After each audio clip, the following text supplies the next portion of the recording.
Welcome back to The Living Flip, where my daughter Julie and her fiance Josh have bought this foreclosure, and they are in the process of renovating it to make it livable before they move in. Now, after all the work that they've been doing so far, the demo, the painting, the lighting, and taking out all the smelly stuff, we're finally at a point where they can start installing the flooring. Once upon a time, a boy met a girl working for a mouse. They fell in love and realized they'd never own their own home working for the mouse. So they packed up a big truck and moved to New Jersey, lived in a basement to save money for a year, and bought a foreclosure to fix up while they lived there. This is their story. This video is sponsored by Mannington. Begin to imagine. All right, this is the flooring that we're installing here. This is an engineered hardwood flooring. It's 3/8 of an inch thick. It's actually a very dense plywood.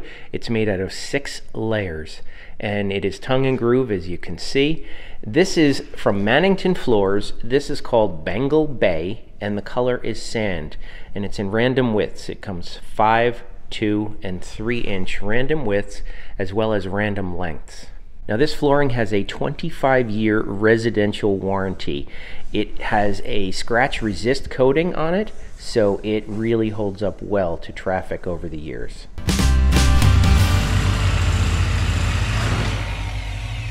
Now, before we can install the flooring up here, I have to deal with this railing. Now, this is obviously an old, dated iron railing that is really pretty low. They had to give me one square nut, didn't they? Yep. But we are going to do something to modernize the railing, and I actually have this idea that's going to enable me to incorporate the old one into the new one. So I haven't seen it done before. It's an idea. We're going to see how it goes.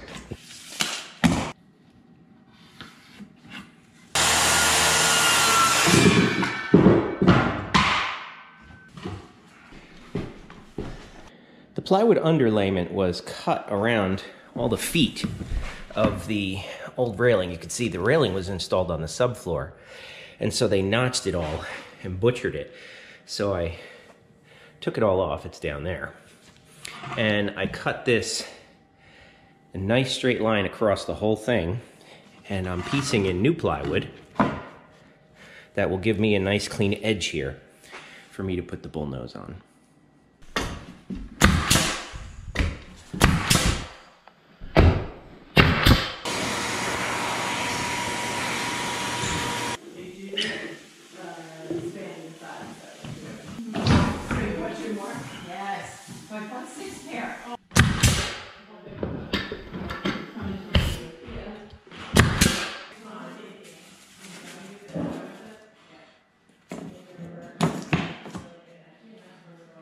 And then we're left with a little space. Yeah. All right, so we don't want that little space. So what we can do is if we take out this 2 and start with a 3, it'll shift everything over, and we'll still be okay here because we'll still have enough meat on that 5. Let's try that. See if a 3 fits there. Good, it needs to be cut. That's perfect. And this one here, if you can see, will have enough room. In fact, we may even be able to use a smaller piece and just put 2s there or something like that. But the bottom line is we're going to have, this is a good spot here. I'm not worried about that. So I think this is going to be our layout. All right, after spending all that time doing the layout and knowing what we were going to start with, we found pieces that match the bullnose as close as possible. They're not perfect because they're actually different wood species. This is probably a maple, so it's hard for people to step on. The thing that we need to do, though, is we need a tongue on this side, okay? Because we're gonna work in that direction, so the tongue has to stick in that direction. The trouble is, the bullnose expects to be, you can see here, it expects the tongue facing the bullnose. So we can't do that. So in order to get around that, I got these little splines here that are just 1/8 inch little masonite, I guess, is what it is. I just ripped them on the table saw, and they'll fit in, and all this will be held together by some nails and some construction adhesive, and that's the way that's gonna be.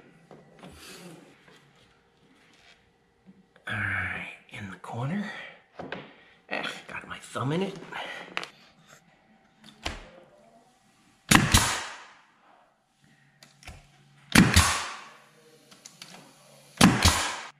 Two-inch finish nails. We'll hold it nice and steady until the glue dries.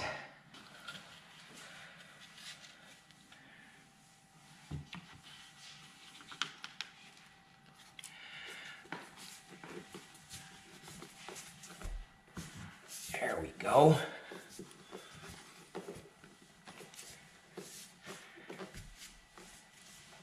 All right, we got the most important pieces installed. The bullnose at the top of the steps and the first row, those are glued and nailed in and stapled, etc. And then we kept going in this direction, and I'm using my laser level to shoot a straight line down here. We want to make sure that we have a guide that keeps this row straight. And if it doesn't keep this row straight, but we were straight over here, we're nailed over here, Jules, so we're going to actually push on that a little bit. No, we're a little. We are? I think your laser's off. I don't. Did it move? That's what I'm thinking. Because it looks off compared to the line over here. There we go. Now you're good. All right, we're good? Yes. All right, fine. Put your hand here. Looks pretty darn good, doesn't it? Mm-hmm. Okay. Yeah, you can pull that. That's a little flexible. Beautiful.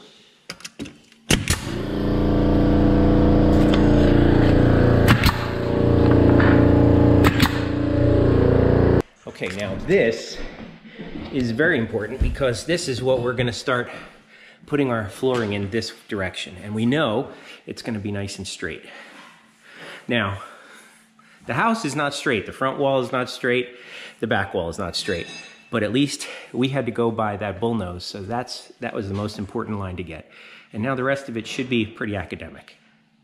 Now there are many ways to install this flooring. You can put it down as a floating floor, you can glue it, but we are choosing to staple it using a staple gun like this. The staples are what were specified by Mannington. These are a 1 3/8 staple, that is a 1/4 inch crown staple, and they are nylon coated, which is like a glue. So when you shoot them in, the glue melts from the friction and it really holds them tight. So they specified to use these staples. Now, I then found the staple gun that matched these staples, and it made sense to actually buy a staple gun rather than rent it, because we're doing the whole upstairs and it's going to be taking us several weeks to do because we're only doing it part-time. Now, if you are interested in putting down flooring like this, I'll put a link to where I found these staples and this staple gun at Nail Gun Depot. And that link will be in the description below. Looks awesome. Get the stapler.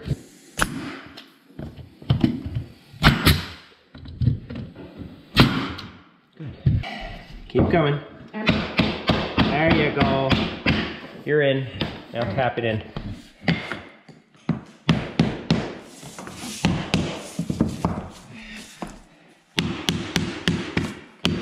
Perfect. Alright. Perfect. Stapler.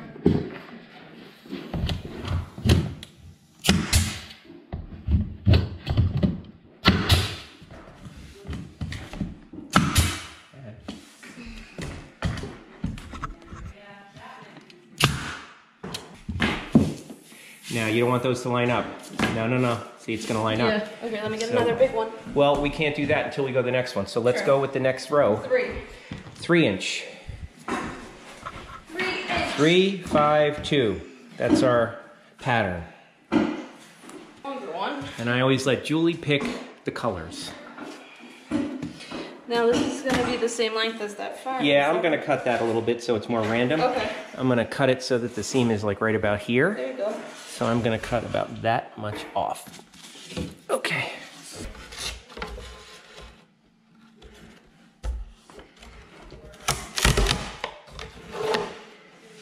That looks like it was in bed. Now the cut edge of that big piece goes against the wall. Yep.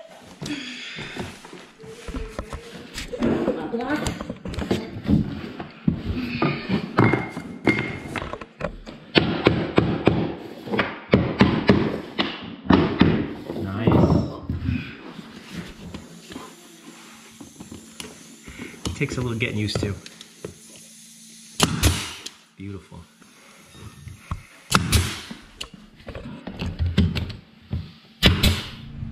To make rip cuts, I used a jigsaw and I put painter's tape on the foot so it wasn't going to scratch the wood as I was cutting.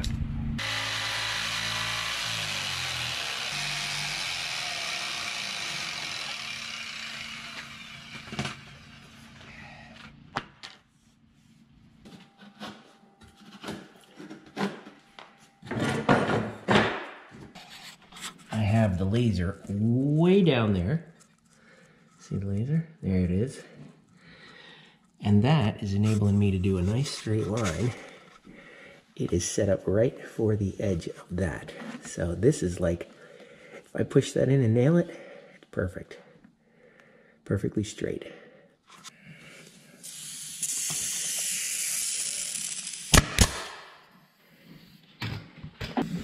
I got this to line up too.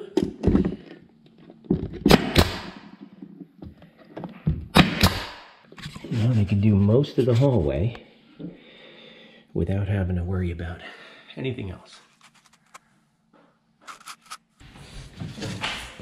All right, I've got this space left here. For me to cut this piece, what I do is turn it around and I use a Sharpie and I mark where it is. And then I come over to my cutter here. Put it up to my mark, and I cut it.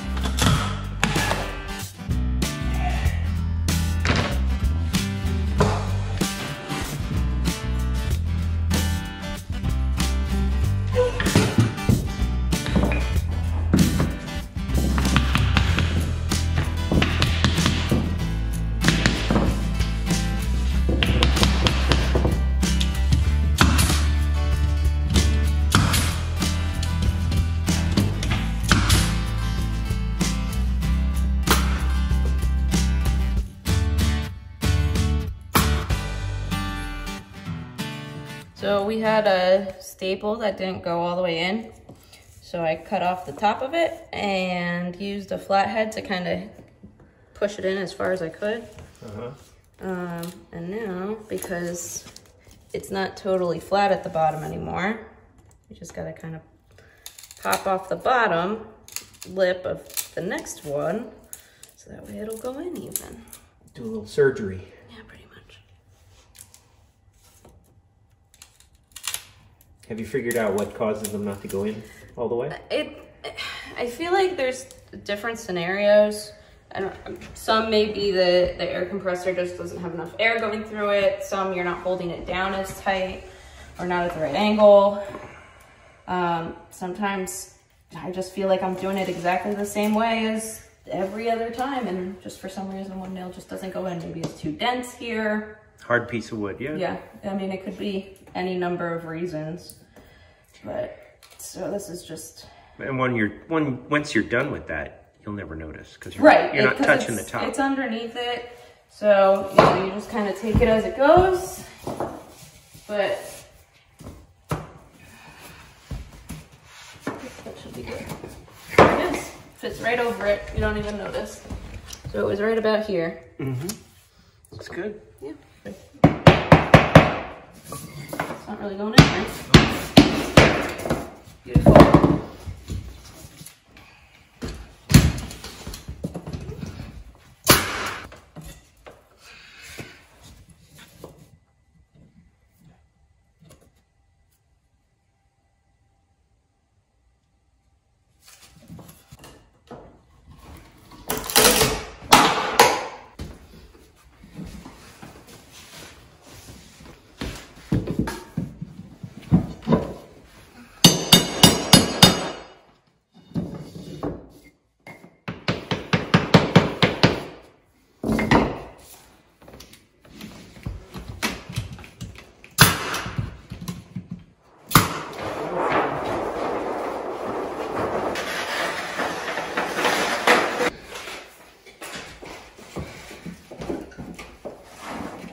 So what's the plan for this hole? Just get like a... toe kick is going to be put on, back on, and then there's a quarter round that'll go there that will cover that old wood. You won't see it. Gotcha. See you, honey. Thanks, buddy.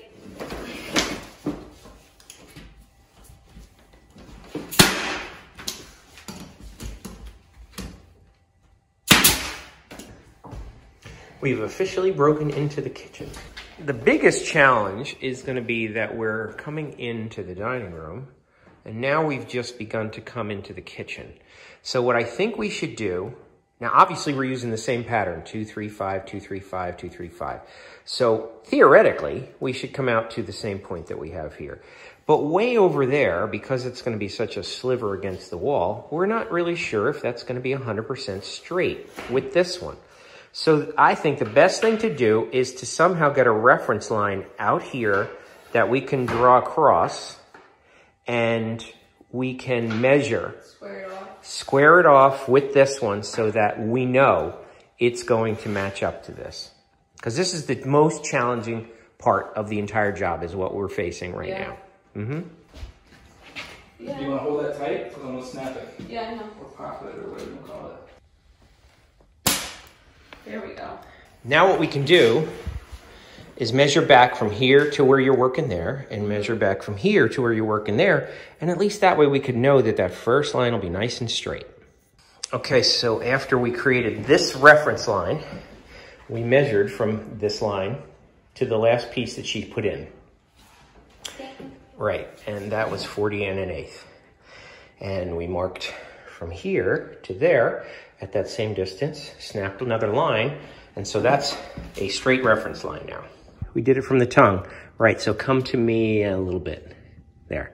In theory, we should be at 40 1/8, and that's exactly what it is. So we're good.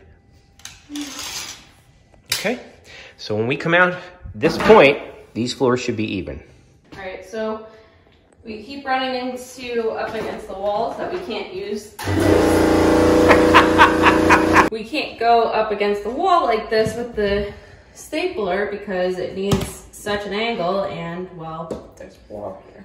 So the way that we're getting around that is by using the, I don't even know which one this one's called. Brad nailer. Brad nailer. And that has 1 1/4. It's the little one, that's all I know. It has 1 1/4 brads in it. There we go. So since this one is a lot tighter, we can get really close up on the corner and get the nails in there. So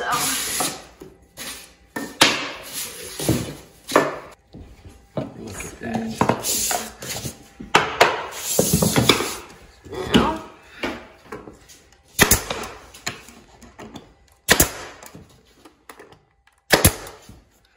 Perfect. Done.